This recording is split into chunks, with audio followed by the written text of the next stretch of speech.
조갑제TV 시청자 여러분 안녕하십니까. 2020년 11월 27일 오전 10시 45분입니다.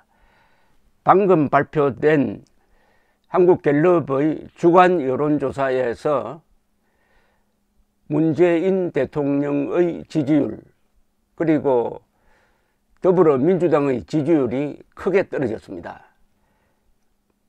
다음 재보궐선거, 즉 내년 4월로 예정된 재보궐선거에서 이 정권을 견제하기 위해서 야당을 당선시켜야 한다는 여론이 상당히 높아졌습니다. 50대 36%. 여론 구조에 큰 변화가 생겼습니다. 이것은 중도층이 반문재인 정권으로 돌았기 때문입니다. 결국 추미애의 이런 폭거라고 할까요? 난동이라고 그럴까요? 법칙 파괴, 여기에 국민들이 아주 예민하게 반응하고 있다는 증거가 나왔습니다. 일주 사이에 지지율이 4%포인트 떨어지는 예는 참 드뭅니다. 작년 조국 사태로 39%까지 떨어진 적이 있는데 그때 근접한 상황이 벌어지고 있습니다. 추미애가 차지철 역할을 한다고 제가 비유를 했습니다만은, 그렇게 되면은 윤석열은 무슨 역할을 하느냐? 윤석열은 김영삼 역할을 하느냐? 김재규 역할을 하느냐? 하여튼 이번 사태가 이제는 추미애는 못 참겠다 하는 쪽으로 국민들의 혐오감을 불러일으키는 게 여론조사에 반영되었습니다. 11월 24일에서 어제까지 조사를 했고요. 전국 18세 이상 유권자 1005명을 상대로 했고 표본 오차는 플러스 마이너스 3.1%입니다. 대통령 직무수행평가 잘하고 있다 40%, 잘 못하고 있다 48%, 그러니까 8%포인트 차이로 잘 못하고 있다가 많아졌습니다. 지난주에 비해서 대통령 직무 긍정률은 4%포인트 떨어졌습니다. 부정률은 3%포인트가 상승을 했습니다. 그러니까 일주 사이에 7%가 달라진 거죠. 7%포인트나 달라진 것이니까 이건 주간 단위로는 폭락이라고 해야 되겠습니다. 폭락. 자, 지역별로 한번 보겠습니다. 서울이 역시 여론을 주도하는 데인데 서울에서 잘하고 있다가 35%, 잘 못하고 있다가 54%나 됩니다. 만약 이래 되면은 내년 서울시장 선거가 여당으로서는 부담이 된다는 이야기 아니겠습니까?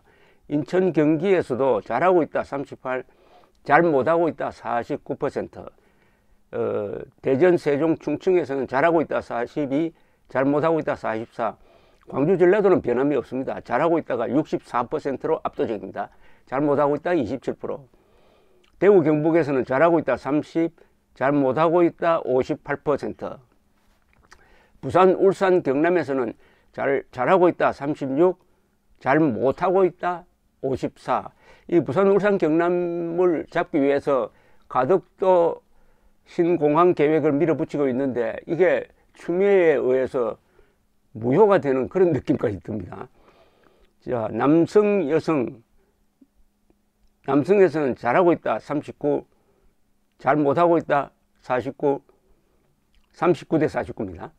여성은 잘하고 있다 41, 잘 못하고 있다 48, 뭐 남자 여자 거의 비슷합니다. 18세에서 29세 사이가 아주 이 60대 이상과 똑같습니다.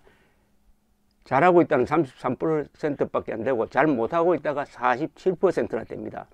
30대 40대는 아주 강고한 이 대통령 지지 세력인데 역시나 잘하고 있다가 30대에서는 45, 잘못하고 있다가 41, 그리고 40대에서는 잘하고 있다가 54나 됩니다. 이 40대가 문재인 지지층의 핵심을 이루고 있습니다. 50대 잘하고 있다 40, 60대 이상에서는 잘하고 있다가 31%밖에 안 되는군요. 자, 이제 이 이념 성향별로 보면 이게 아주 중요합니다. 보수 진보는 뭐 말할 것도 없고요. 소개할 필요도 없습니다. 문제는 중도인데, 중도에서 잘하고 있다가 33%로 폭락했습니다. 그 대신 못하고 있다가 56%로 증가했습니다. 즉, 중도가 이탈하기 시작했습니다. 중도가 반 문재인으로 돌기 시작했다. 이것은 상당한 구조적 변화를 보여줍니다. 그러면 잘못하고 있다, 잘하고 있다의 이유를 한번 살펴보겠습니다. 잘하고 있다는 코로나 대처 잘하고 있다. 36%로 압도적으로 많습니다. 전반적으로 잘한다 6%, 최선 다한다 6%, 외교 국제관계 잘한다 5%, 서민을 위한 노력 4%, 전 정권보다 낫다 3% 이렇게 쭉 내려가는데, 잘 못하고 있다 해서는 1번이 부동산 정책입니다. 26%, 인사 잘못하고 있다 10%, 경제 민생 문제 해결이 부족하다 10%, 전반적으로 부족하다 7%인데 여기 새로 등장한 게 이겁니다. 검찰 법무부 갈등에 침묵 방관하고 있다. 이게 5%입니다.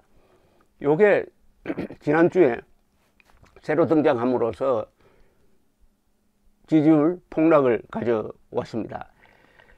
정당 지지도에서는 더불어민주당이 1%포인트 떨어져 가지고 36, 무당층이 31, 그 다음에 국민의힘이 올랐습니다. 3%포인트 올랐습니다. 그래서 22입니다. 정의당 5%인데 지역별로 한번 보겠습니다. 이 지역별로 봤을 때 좀 중요한 데가 여기입니다. 부산, 울산, 경남입니다. 부산, 울산, 경남에서는 지금까지는 민주당 지지율이 더 높았어요. 부산, 울산, 경남에서. 그런데 이번 주 조사를 보니까 부산, 울산, 경남에서 국민의힘이 33%, 더불어민주당이 26%로 다시 복귀했습니다. 즉 부산, 울산, 경남에서 추미애 쇼크로 해가지고 가덕도 공항 그 문제는 잊어버리고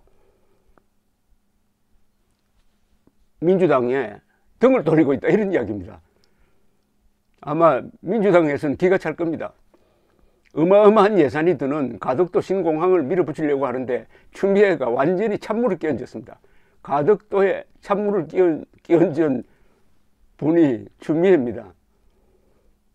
헛발질, 추미애가 뭘 하면 항상 여당과 정권에 불리한 결과가 나온다는 게 이번에 증명이 된 셈입니다. 자, 이게 상당히 중요한 결과가 나왔습니다. 내년 재보궐선거 결과에 어떤 기대를 하고 있느냐. 정부를 지원하기 위해 여당을 다수 당선시켜야 한다. 36%. 견제하기 위해 야당을 당선시켜야 한다. 50%입니다. 야, 이거는 큰 변화입니다. 큰 변화인데요. 이것도 지역별로 이게 봐야 중요하지 않겠습니까? 서울에 정부 지원 위해 여당 다수 당선 29%, 정부 견제 위해 야당 다수 당선해야 한다 57%입니다.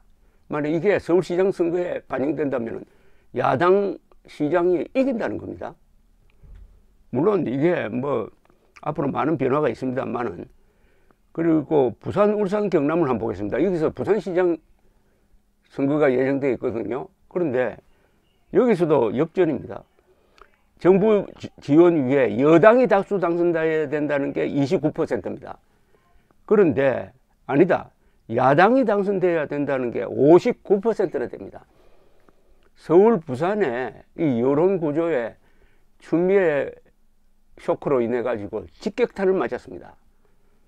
이것은 아마 정부 여당이 상당히 심각하게 고민하고 있지 않을까 하는 생각이 듭니다. 그리고 다른 뭐 이번에 추미애의 윤석열 직무정지가 잘했냐 못했냐 붙으면 거의 압도적으로 잘 못했다는 판단이 나고 있습니다. 국민들이 이제 추미애에 대한 인내심의 한계에 도달했습니다. 그동안에 아무리 이래도 여론조사에서 항상 45% 문재인 지지율이 있더라, 이걸 믿고, 그리고 친여 매체 믿고 이렇게 행패를 부리다가 드디어 국민들이 이제는 못 참겠다 하고 들고 일어나는 모양을 보이고 있습니다. 특히 검찰에서 평검사, 지검장, 고검장 거의 최대 규모의 검란이라고 그러죠. 검사가 반란을 일으켰다는 뜻인데, 반란이라기보다는 나라를 구하기 위한, 법치를 소화하기 위한 의거라고 봐야 되겠죠. 그렇게 일어나고 해서 여론, 검사사회의 행동, 그리고 무엇보다도 문재인이 보여주는 아주 비겁한 행동, 이게 완전히 한 덩어리가 돼가지고 눈사람처럼 커지고 있다는 느낌이 듭니다. 이러면은 이 정권이 추미애를 계속 안고 갈 수 있을까? 이번 이 사건의 본질은 결국 윤석열 대 문재인입니다. 문재인 대통령이 직접 자를 배짱이 없으니까 추미애를 시켰다가 이렇게 지금 역풍을 맞고 있다 하는 게 2020년 11월 27일의 여론구조입니다. 여론구조에 큰 변화가 일어났습니다. 감사합니다.